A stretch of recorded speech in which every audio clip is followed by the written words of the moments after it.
Yeah, I lied. No Wii Sports. Crash Twinsanity showed that the franchise was still alive.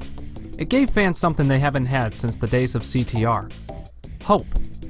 Maybe there's some light at the end of the tunnel. That is, until Vivendi Universal decides to hand the series over to Sierra Entertainment. They gave Radical Entertainment the task of developing the next Crash Bandicoot game.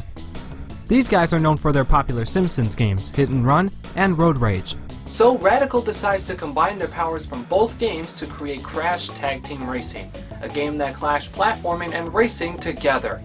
And the end result? Simply put, this game is shit.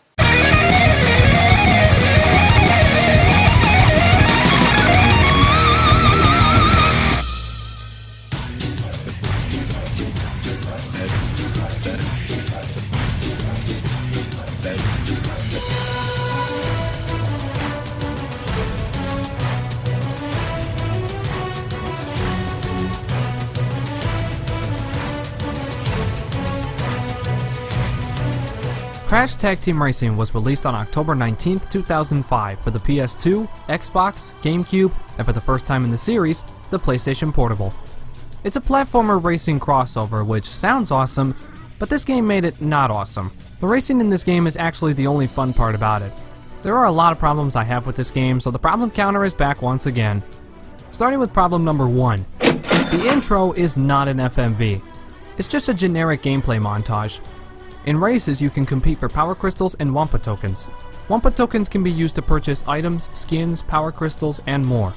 The racing is different from that of CTR and Nitro Kart. Instead of go-karts, the characters now drive an actual car, so you can't hop. Drifting is also different. To drift, you tap the brake button before entering a turn.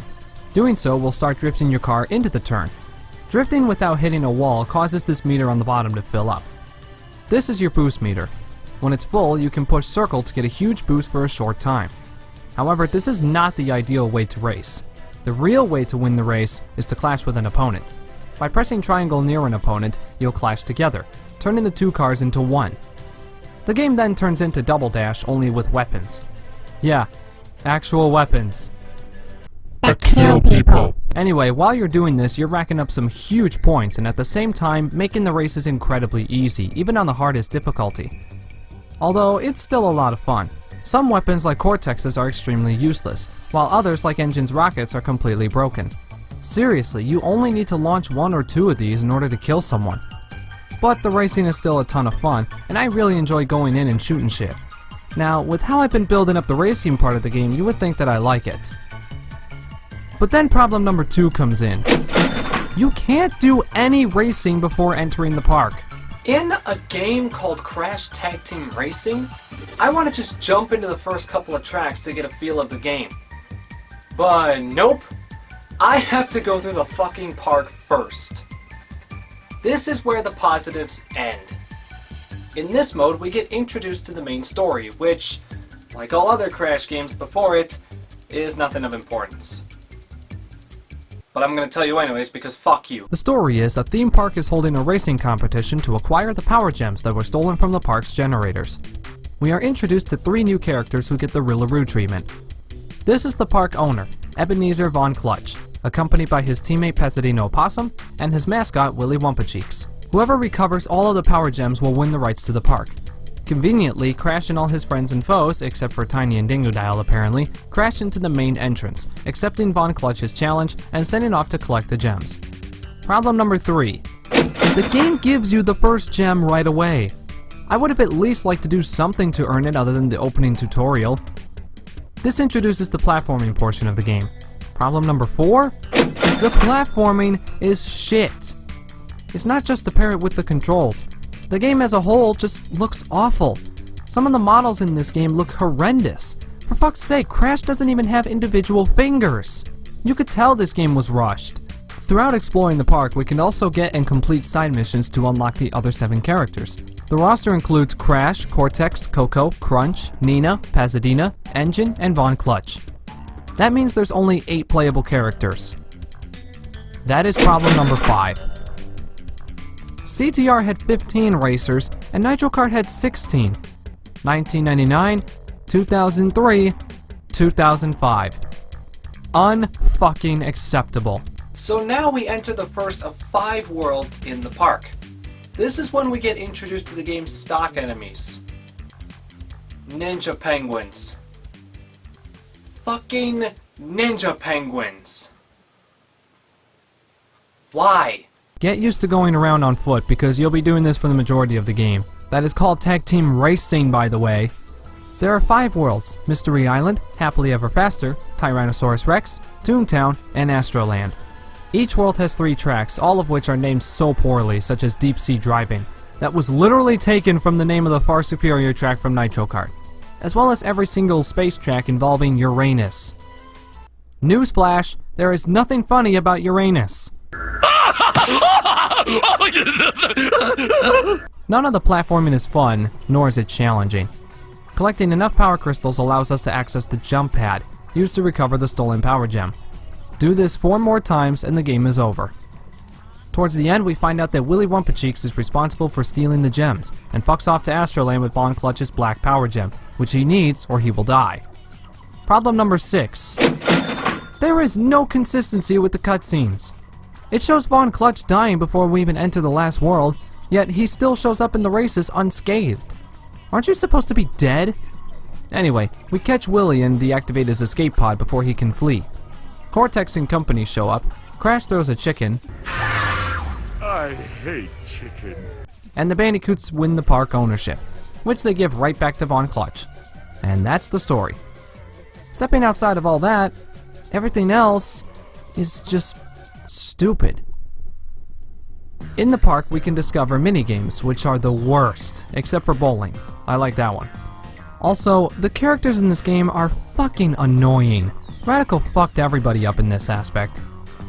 Engine is now gray and voiced by Nolan North. Coco is a skank. Crash is absolutely fucking obnoxious. And Crunch is a really bad parody of Mr. T. The only tolerable character in this game is Cortex because Lex Lang didn't make him fucking annoying like everybody else. Also, I need to correct myself from what I said in Twinsanity. Nina gets a new voice, Amy Gross. In addition to the minigames, we also get different racing challenges, 2 battle arenas, and 2 stunt arenas. There are 4 racing modes. Crashinator has you smashing objects, Fast Lap is a 1-lap time trial to try and get the best time, Run and Gun involves shooting down objects, and my favorite, Rolling Thunder, involves getting as many KOs as you can within 1 lap. Problem number 7. All of these are super easy! I mean, Christ, they make Papu Papu's fight from Crash 1 look challenging. Speaking of boss fights, there are none. That's problem number 8. You don't race Willy before defeating him. What a fucking waste. The battle mode, though, is fucking awesome. Oddboy Glitch and I had tons of fun playing the battle mode over on his channel. Then there's the stunt arenas, where you drive off a hill and rotate the sticks to make your characters roll. That's it. What's worse is that you can get the high score within a minute, leaving all that time to just sit around and wait. I can flip to daytime television and watch anything, and find more entertainment. Then we have the soundtrack. Oh, good fucking lord, the stupid soundtrack. The soundtrack was done by 2 composers. One of them was Mark Barrel. I gotta say, Barrel did a really good job with his music. He also goes on to make the entirety of the music for Titans and Mutant. I think Mark Barrel's music is good. It's not something to write home about, but it's still good. Now, with how I've been building up the soundtrack, you would think that I like it. But the other composer's fucking Spiral Mouth.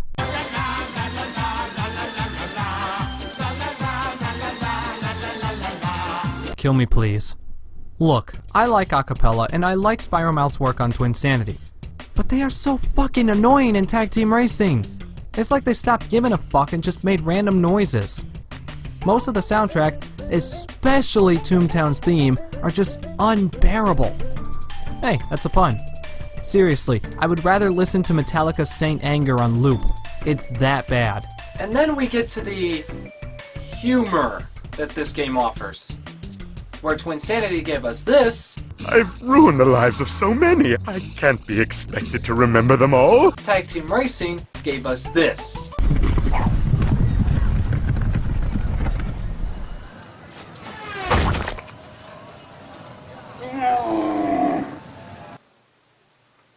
How is this funny?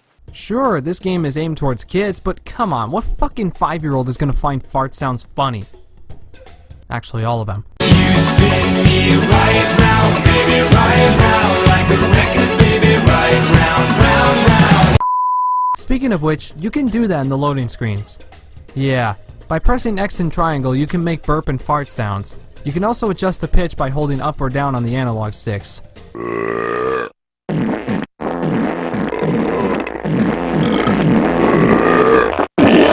Overall, this game is just a sad waste of money that served no purpose other than selling because of the characters.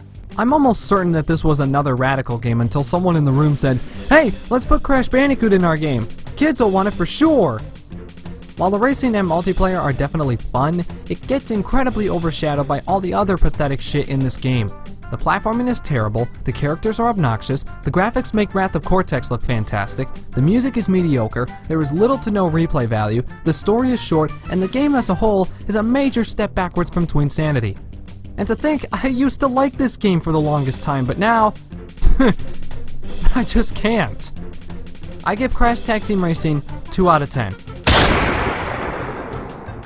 And, in all honesty, I'm gonna bump up Wrath of Cortex to 3 out of 10. Yes, both of these games are bad in their own way, but I find Wrath of Cortex to be a little more tolerable than Tag Team Racing. As of right now, no. I have no plans to review the Titan series anytime soon. Quite frankly, I wanted to get this game out of the way before Nitro Fueled came around. Maybe I'll check them out before the end of 2019, but I can't make any promises. So, for now, this is the end of the Crash reviews on my channel. I really enjoyed going through the series, despite the crap from recent years. I already talked about the Insane trilogy, so that's out of the equation. Next on the list would be Nitro Fueled, which is less than a month away, and will be episode 25 of John's Reviews. I'm excited, and hopefully you guys are as well. Until next time, thanks for watching.